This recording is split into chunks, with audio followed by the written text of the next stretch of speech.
Hello guys, welcome back to the channel. In this video, I'm going to show you how we can use Instagram filters. Alright, let's get to it. Open your Instagram app on your phone, then you have to log into your account. And if you want to use filters on Instagram, you just have to click on this plus button and choose story. It's right here.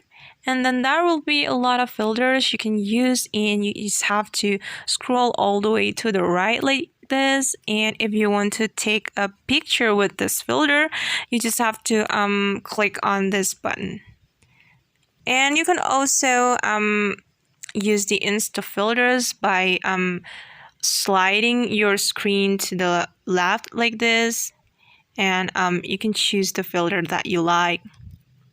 And just click on this button if you have chosen your filter.